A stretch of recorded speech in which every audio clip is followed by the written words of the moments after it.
do podcast. Yep.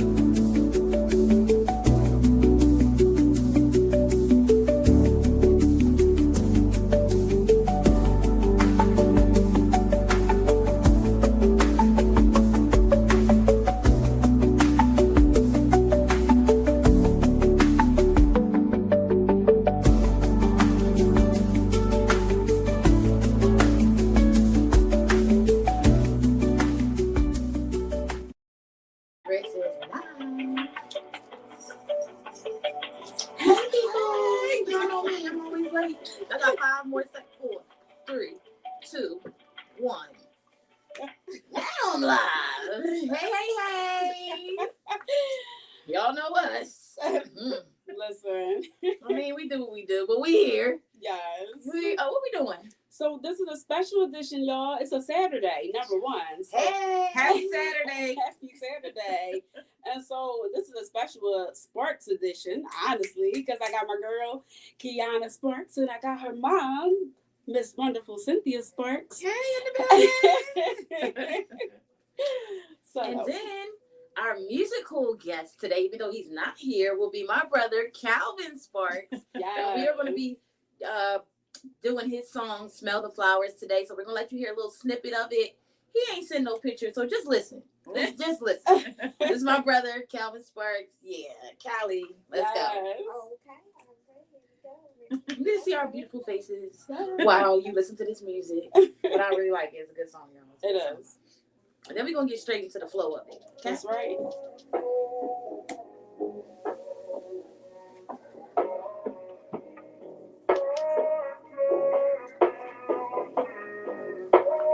Looks like you lost another one. Sometimes it's better to stop and smell the flowers. Sometimes I only get high to keep me grounded. Sometimes I'd rather be lost than think I'm founded. Sometimes I feel more alone when people around me. So tell me the recipe, I think I'm ready to cook, I studied already, but everything ain't in the book, You practice a little to nothing as hard as it looks, Like 90% of it, that's what the rest of it look. So who gon' pull up? I don't see many, let's keep it a buck. All of this energy keeping me up. Open my mind so I never get stuck. Got me up early with the goddamn verse. Try to make it down with the goddamn verse. If I hit this lick, it's a brand new verse, yeah. When we walk, they watch the show. So addicted to the moment. Seasons come and then they go. We all grow. There we go. Sometimes it's better to stop and smell the flowers. Sometimes I only get high to keep me grounded. Sometimes I'd rather be lost than think I'm That's my found. brother, y'all. Hey. Sometimes I feel more alone when people around me. Yeah. So tell me the recipe. I think I'm ready to cook. I studied already, but everything ain't in the book. You practice a little, but nothing as hard as it look. It ain't hard as it look, no. Like 90% of it, effort, the rest of it look. Yes. Come on. Yes. That is somewhere in Cali, y'all. Cali. So that's his name, y'all. So listen, y'all better YouTube it up, find them. That's called Smell the Flowers. Big lit song. He got a whole lot of other ones. But guess what? Yeah. We about to get into it. We got Miss Cynthia Sparks here. We She is an RN. definitely do. She is the founder of Mainline Maternity Care and had a dope first annual symposium yesterday. Clap it up.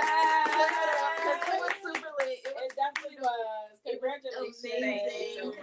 Thank you guys so much. Thank you. Oh, Thank you for letting me be By here the today. way, she's my mom. Don't worry about that part. She's my mom. So Tish, I'm gonna let you take it away with the first question while I try to figure out to set up my Facebook and get it public. Yes, for sure. So let's see. What misconceptions about mental health have you personally faced, and how did you overcome them? What misconceptions have I faced, and how did I overcome them? Yes. I would say, honestly, it's relating to family dynamic, because mental health was something in my family that wasn't necessarily spoken upon. Mhm. And what I learned in my own evolution is that my family suffers from depression. So not knowing that initially, and being told from family, you don't discuss things outside of the home. If you're feeling a certain kind of way, you just deal with it. You always have to be strong. Don't let them see you cry, that kind of stuff. Mhm. But if we think about those things specifically, they lead to more depression. If you're not talking about it and you're holding it in, True. then you're not able to go down a path of healing. Exactly. You have no release. Right. So for me, it was really stepping outside of what I learned Okay. in my own family and their upbringing, and then seeking support. Awesome. Without the support, I don't think that I would actually have been able to be where I am today. That's that community. Yes. That's the community that everybody be talking about. That yeah. village that never should go away. Even Make though a difference. They're like, it takes a village to raise the child, but what happens when the child is raised? The village go away? No, the Like, village the should village still should be never there. go away. Yeah. So we Right. always need that village. I think that's very important. Yes. So that community part, that's what I heard when you said that. Absolutely. Okay, so my computer is doing what it's doing. Technology me every time. Like, I don't know what the problem is, but it does it. So my question is, can you share a moment where you truly felt at peace with yourself and loved on yourself with that self-love? Like one moment where you was like, this is it. Mm-hmm. And it's a little ironic that I'm going to share this because I think you can tap into it as well. Okay. But yes, one of the things that my girlfriends encouraged me to do was do a vacation by yourself. We get together, we have a good time, and it's always action-packed. Mhm. But, one of my girlfriends said, you should go on vacation by yourself. And I did that. And of course, to my happy place, which happens to be Jamaica. I'm Jamaican. Okay. So that's what I claim. Okay. But Jamaica, for me, when I went in an alone state, was eye-opening. It was the very first time that I actually felt the presence of God, because all of the other things that were in my head and around were silenced. They were quiet. So taking myself on vacation and really spending time with myself in a place where you're surrounded by nothing but nature and what God has put in place was really impactful for me. I love that. Yeah. And I love that. Then you said, girl, Keona, come on, get your life. I got to Yes. take you to Jamaica because I went there and found my life. Yes. Girl, you need your life. Come find it, baby. Yes. And that's what happened in real life. And I found my life in Jamaica in real life. Yes. Not at that same time. I know, But a different time. a different time. But found that's, it. I can definitely relate to that for sure. I knew you would be able to. I Yes. loved it bad. Now I think I'm addicted. I want to be Jamaican. Or You wanna be Puerto Rican Jamaican. Or Dominican. Something I think we like might that. have some ties over that I'm side. a akin. Something. I'm a akin. Okay. Okay. I think we have some ties over Okay. there. So we have Yes. to do I'm our something akin. we're making up words. We do. All the It's all time. good. It's all good. As long as we can understand one Yeah, another you in got the what I village. was saying, right? Because you're all in my village. So y'all know I'm a something akin. Right. Yes. Got it. Yes. All right, Tish, back to you. All right, back to me. Let's see. What advice would you give to someone who is struggling, but he or she won't seek help? They're very hesitant. Talk. You don't necessarily have to go to someone that is a professional, right? But just having conversations with the people that you feel most secure around. Whether that is a family member, honestly, it can be a stranger. Have you guys ever been out in the market and somebody say, how you doing? And then y'all have a 5-minute, 10-minute conversation on the side? Yeah. You don't know them. Oh. They don't know you. But when somebody asks you, how you doing? Take the opportunity to answer it in authenticity, because that's your ability to release. That's true. But you never know how impactful you can be and your story can be to someone else. So I would say just talking. That's true. To And anyone. I say that too because I believe sometimes people ask you how you're doing because they can feel how you're doing. So a stranger that asks you that question sometimes has that ability to know that you're not actually doing really well, and Right. maybe you need to get something off your chest. They can Yeah. sense it. Yeah, they can They sense can it. sense it. Mm-hmm. Let me tell y'all a story. True story. I'm into crystals and things like that, and I'm in a learning stage. So of course I don't have all the answers. Mhm. Who really does? But anyway, on anything in life. But I go into a store and I'm feeling a kind of way. So I went there specifically to get an item to kind of help my spirits. You never know who it is that you're having a conversation with, because the moment I walk in, I'm looking around and a young woman is there, and she's just, she smiled nicely, nodded her head, and she's paying attention to me the whole time. 5 minutes after me wandering around, she finally comes over and she says, "Do you mind if I hold your hand?" And I was like, "What's a stranger want to touch me for?" Yeah. Right? That's my initial Why response. you want to touch me? Exactly. And she said, "I noticed that right now you have a lot of negative energy around you, and you came into this store seeking some support. I just want to be able to connect a little deeper so I can get you what you need." Wow. So you're right. Mm-hmm. Some people feel that Yeah. automatically, Mm-hmm. and not everybody out here is bad. No. And if you put yourself in places and spaces where there are people that are willing to share whatever gift that they have, you can always be on the receiving end. But that's also a teaching and a learning moment, because then you can be that for the next person For that someone you may else. come along. That's so I true. love that. Yes. I love that. Yes. I love to be able to receive and to give at the same time, and the fact that you never know where you're going to get it from. Right. And that the person had no idea what you was going through. They don't even know you, but the fact is to say, "Can I come hold your hand?" Yeah. It's powerful. Exactly. But she felt you. Right. One of the things that I also do with my families and patients is offer hugs. I'll be having it. I'm sorry. It burns me, y'all. I'm sorry. It's always something. I don't know why. Check your timer. Like, it's always something with my lives, and it really gets under my skin, y'all. Because it's always something. Like, I can't even get Facebook together. Like, it's always something. And it be on my part. Like, why? And I'm sorry, now I gotta vent to y'all because it burns me that it's always my side. Like, what the heck? Why can't I listen here? Facebook, Streamer Live Yard, Instagram, YouTube, get it together. Because y'all burning me out. Please help my girl out. Every live, yo, like everyone. I could see if it was just the first one. I'm sorry. Now you're gonna have a viewer? Really? While I'm doing all of this, you wanna have a viewer now? Then they wanna be your viewer wanna see you venting about You gotta be kidding me. Hug time. Hug time. Cause why though? It's okay. You know why? Because our phone ain't go out all day. So it's like one of those things, right? It's like, I gotta wait till Keona doing the live. The technology be like, as soon as she do the live, that's when we gonna get her. Every time. So then what you have to do is claim, you know what? There's not going to be any technical difficulties today. It likes the energy that it brings. Certain energies love to see me riled up for whatever reason, honey. And they like it. And they be like, we gonna get her there. We gonna get her there. And it's just be like, it be this. Sorry. It's the thing. right here.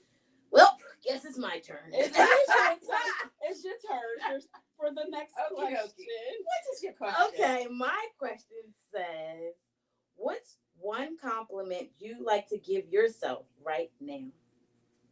Determination. That's a good one. I would like to compliment myself for being determined to seek my dreams and passions. Yes. Again, coming up in my era, what was bred into me was work and take care of your family. I do that very well. I work like a workhorse and I take care of my family. But also I put my things, my passions, my desires on the backside. And that also helped spiral me down into my depression. I lost who I was, right? And then having to get out of that, determination, because every day is not going to be a good day. But it shouldn't be something that takes you back down to where you are back at the bottom. So determination to keep moving forward, and I have to compliment myself on that, because no matter how challenging it has been and the struggles that we have, gone through, even really detrimental in terms of life, but I'm still here. That's right. So God says you have a purpose. and I'm determined to stick it out. Yes. No, that's right. And the purpose is major. And I'm resilient because of you. Because I know see you it's being right. resilient. Bounce back and bounce And back. she is And you. Let me just tell you. Let me tell you. She is you all the way. So I know. So I gotta say, I only met Keona mom once. So yesterday was like the official watch, right? Because when I met her the first time, she came to Keona's so love event. But yesterday, when I watched both of y'all, I said, y'all are two of the same. They don't need no mics. They voices project. They own the room. Like, awesome people. Like, awesome. Thank you for that, sis. Thank you for that. We appreciate it. But yeah, and it's so funny. Let me share a little moment. So she never wanted to grow up to be like me, right? I never wanted to grow up to be like my mom. Guess who we became? I know. Listen, I was Saying like, what? it was so funny watching both of y'all. It was like a mirror. Like, so we got Taya. We got our girlfriend Taya in the corner there. That's been with us for this Baltimore trip. She over there and she's like, yeah. She shaking her head, yeah. I guess you know I'm right. It was so weird, right? It was a double effect. It's like, what's going on? Yes. So this is going to be a really short session today because.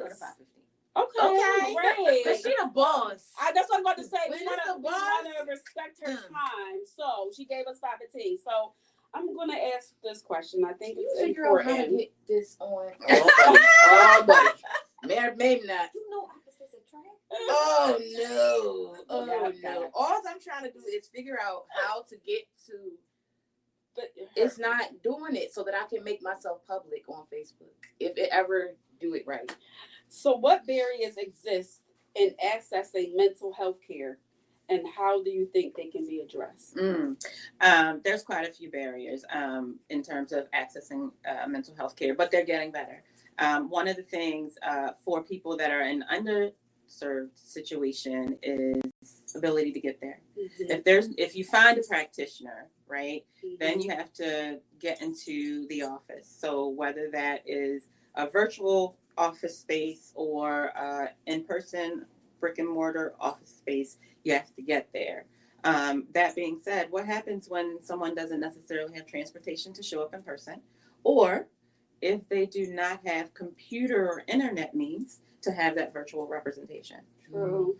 A lot of the government phones that are issued have minutes associated with them, or some of the programs might not allow for certain things, longevity. Mm-hmm. So if I have 10 appointments, am I going to be able to have all of those virtual during the time frame that I need it? Exactly. So one of the things that we want to be intentional about is creating hubs in the community where if somebody is challenged or having concerns and they can't necessarily get out, they can at least get to one of those hubs where there's resources and there's people that they can tap into, touch, talk to live that will hopefully be able to give them just a little bit more to get to the next day.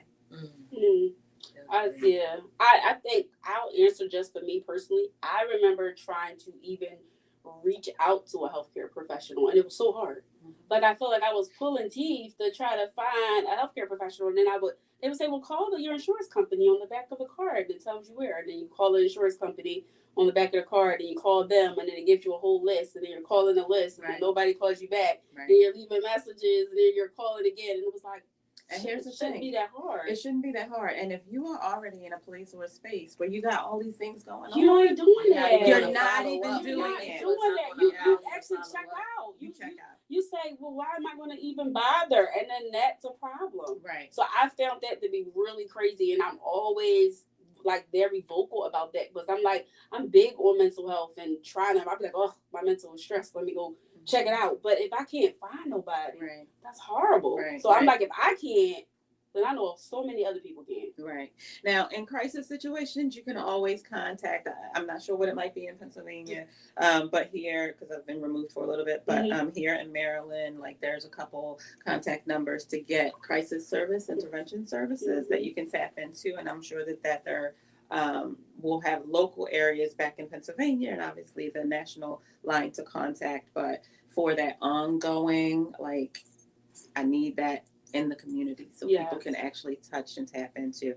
Some of the individuals that we had at our event yesterday are big in the mental health world. So certainly tapping into their resources and services is something that we're going to make sure that you guys have as well. Awesome. Thank you. Awesome. Mm-hmm. No, I know. This is retarded. So my question is, in the spirit of being resilient, right? What is something that you had to unlearn to be able to dive into your self-love? What are some unhealthy habits or beliefs that you had to unlearn? They say that, they say we program, right? Mm-hmm. So now, what did you have to deprogram to be able to reprogram some new stuff in there? Mm. Good question. Finding my own voice.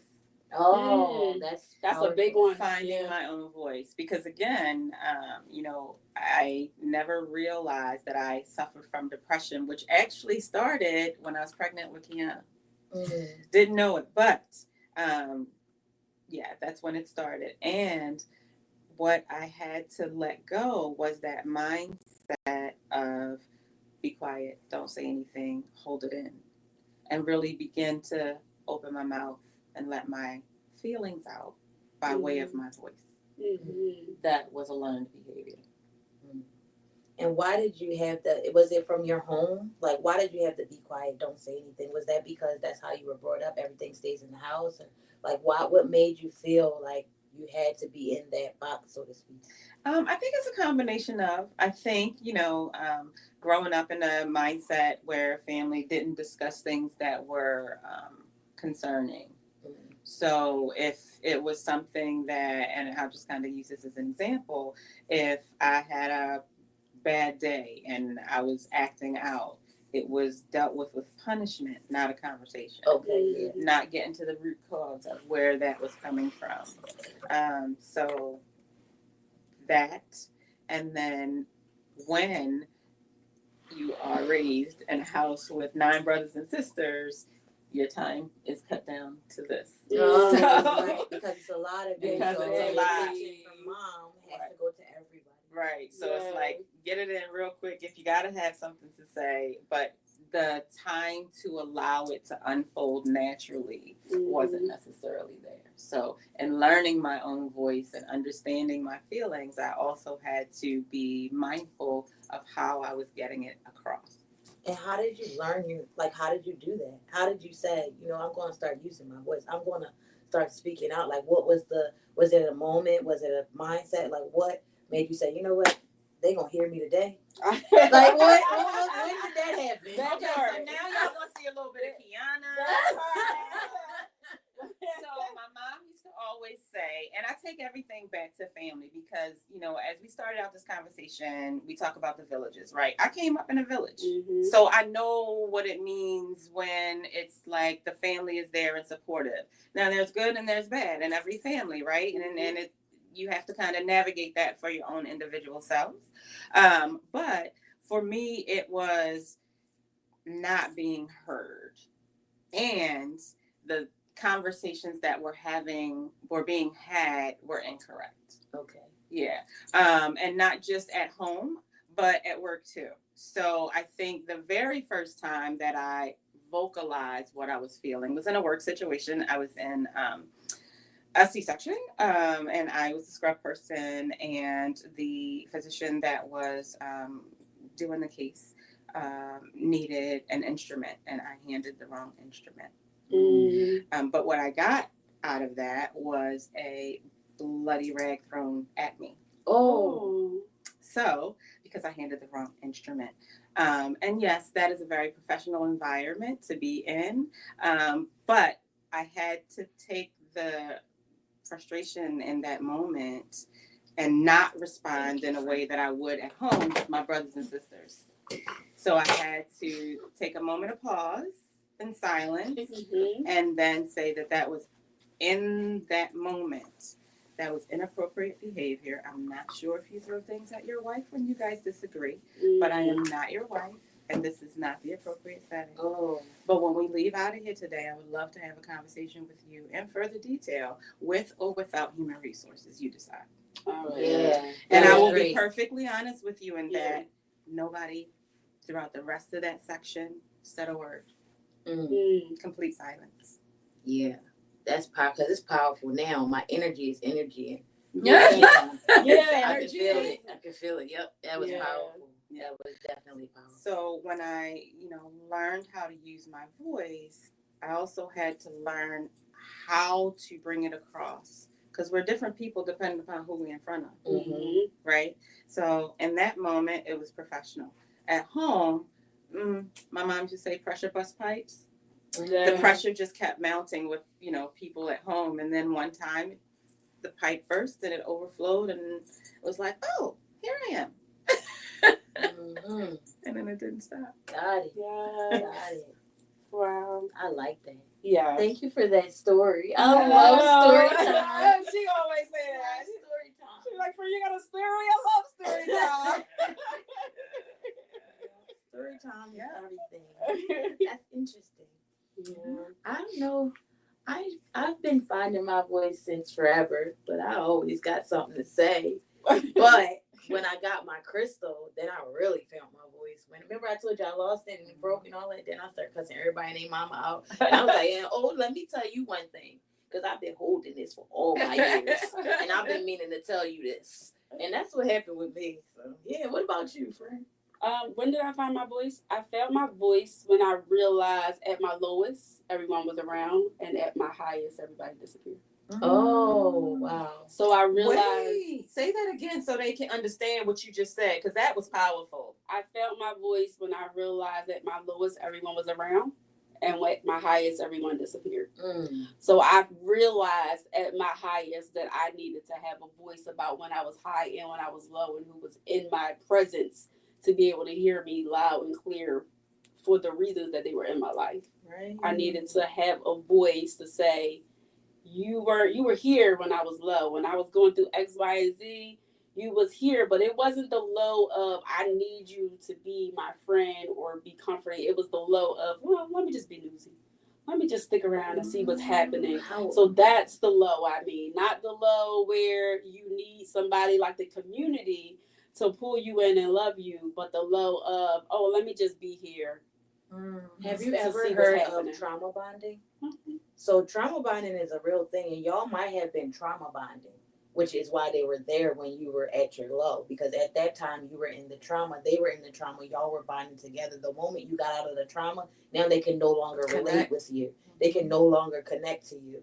So it's like, unfortunately, you outgrew them, so to speak, but that trauma bond is real, because sometimes people think that love is a trauma bond. Like, they're so in love, but it's really not love. It's the trauma bond that y'all have, because it's the trauma that y'all are together for. Like, it's the misery loves company type of thing. The misery loves company type Misery thing. loves company. And then as soon as I'm not miserable no more, we're happy We're to happy your company. to your company. Exactly. Wow. And instead of being able to learn and grow through that together. Yeah, people get offended. People get very much offended when you start to grow and you don't grow, and they're not growing with you. They get very offended. They get very like standoffish. Oh yeah. And they do and say things that are not cool. Yeah, I lost a lot of friends just in the midst of writing my book in 2023. I lost a lot of friends, and the book ain't even come out. It was the jealousy of the book. I didn't even finish it. It wasn't even a book. It was coming, and everybody took it as a joke when I said it, and they laughed it off. And now, where y'all at? So, finish that book. She got it. The book is done. Oh, okay. Yeah, Okay. I finished it, but it was in the midst of, how you say, well, what are you going to do? Something you want to do? This is what I wanted to do, and it was a joke.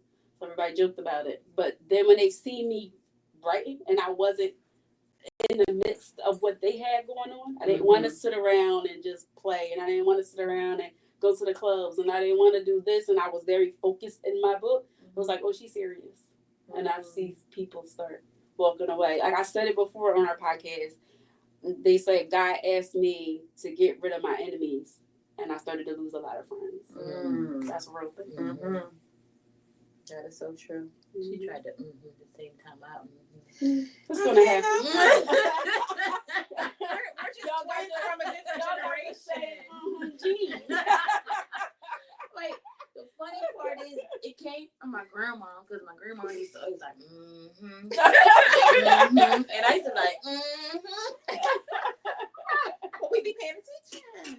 We're Paying attention. Well, it is 5:15, y'all, so I don't know if you want to wrap up. I know. Wow. Time goes. It's a lot of fun, though. Time goes. We will We'll come back and do it again, Mom. Yes, please come back and do again. I would appreciate it. And Tell them a little bit about you before you go. And what you got to do and how you came about yesterday and all that good stuff. Mainline. Go ahead. Boom. Okay, this is not quick. Anyway, hello, people. So, Cynthia again, Keona's mom, Tisha's now new friend. Yeah. I'm killing the microphone. You get. I am the founder also of Mainline Maternity Care, and we are a home care company that was birthed out of requests of families. Yesterday, we had our very first symposium, and one of the speakers that was there, actually, I'm going to pick up all of them. The first speaker that I had, a young lady by the name of Olga, who is a nurse champion. And I say that because while she was in hospital and healthcare systems with her families who were unwell, she realized the value of nursing, and she champions for it. And she also champions for the fact that of all of the industries that are out there, like nurses really run the healthcare industry. So I wanted her to come on to really indicate the value of nursing as we move into this nurse-driven business. It is a home care company specific for moms and babies, and we want to be intentional about supporting this population from a nurse-led perspective. We want to be the gap between providers in the hospital and doulas in the community, because in situations, people's health change when they're pregnant. You can start off with a happy, healthy pregnancy that can go to the left really quickly. So our business and our model is to surround and support ourselves with other individuals, preferably like-minded women business owners, to support women. We had a phenomenal speaking or presentation, I should say, from Dr. Hack, who is an OBGYN, who shared the significance of what she sees in practice or saw in practice with women and postpartum depression. It's real. And when women are struggling with the things that they have to deal with before pregnancy and then the pregnancy and then a whole baby to take care of on the back end, sometimes those things don't line up appropriately and they need more support. And that's what we were created for. Patients asked me, can you please come home with me? Because the care that I chose to give at bedside was obviously a little bit different. And Olga showed that in her presentation yesterday, so I'm sorry you guys missed that. But care is in the heart of what we do, bottom line. You need people that care to care for people when they are not in the best places, whether it's physically or mentally. And we don't want to continue to see those things separate. Our model is to blend it together. We want to make sure that mom is, yes, physically well, and that her environment in which that baby is growing is healthy for that development.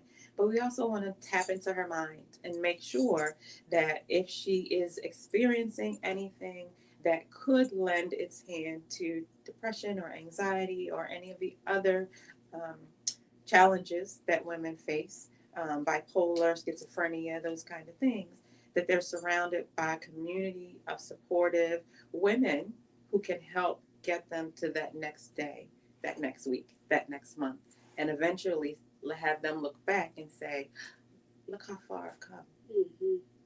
That's the goal. Yeah. Love that.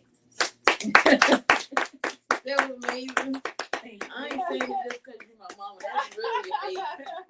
It's really dope. I love what you're doing. I'm so excited to be a part of it. What you're doing. I'm so proud of you, Mom. Thank you, honey. I am so proud. And I just got to shout out my girl Keona. She was a panelist yesterday. Oh yeah, I was a panelist. And she did amazing. Thank you. Yes. And then one quick shout out to the rest of my collective members. So we talked about a village, right? When I was thinking about forming my business and who I wanted to help and why, I knew I couldn't do it by myself, right? And Rihanna said, tell your friends to pull up.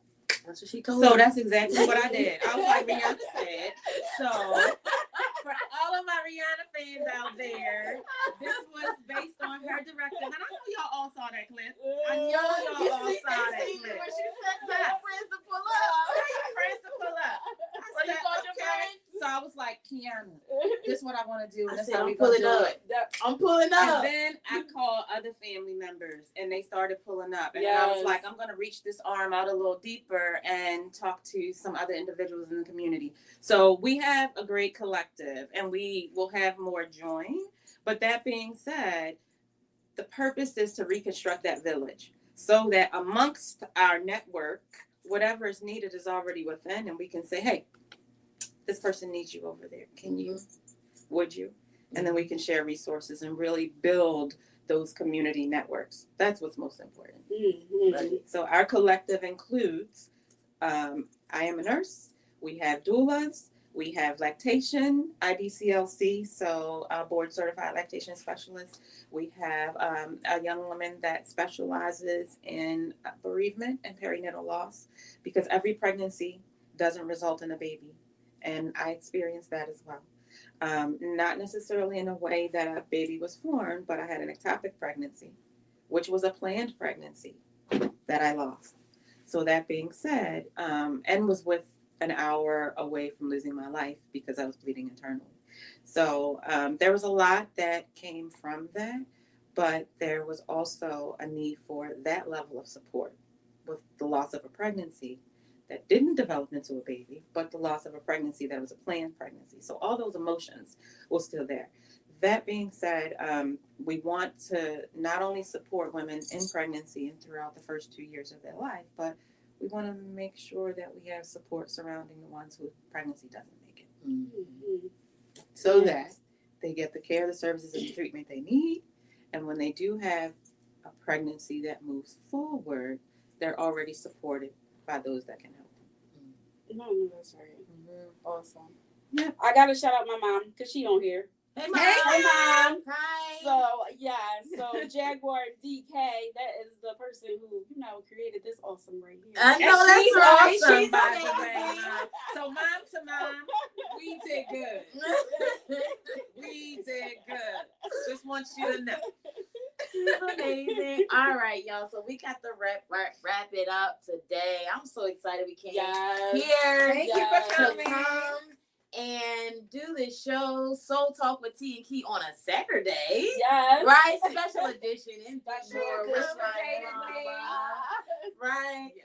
So thank you for being our guest Yes, today. thank you for so having much. a dopey event yesterday. Thank you so much. you. It was awesome. It was Really, absolutely thank you amazing. guys. Your first Thank event you. was like, Girl. Yes, More to come, and certainly we'll let you guys know. absolutely. So take it away, friend. Close us out. Well, thank you again for joining Soul Talk with T and Key. We appreciate y'all. We will see y'all again on April the 6th. Will be our next show at 5 p.m. with another special guest. You know how we do. But again, we appreciate y'all. Make sure you like, share, and subscribe. That is extremely important, you guys, because what we talk about is important. We want to get it across to everyone. So thank you again, Miss Cynthia Sparks. We appreciate you. Thank Thank you for you. having me. Thank you for having me. And thank y'all. Bye.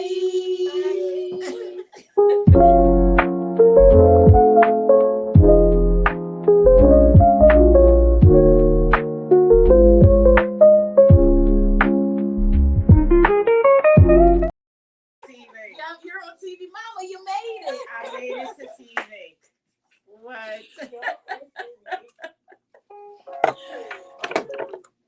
All right. Y'all still live? No, it's ended.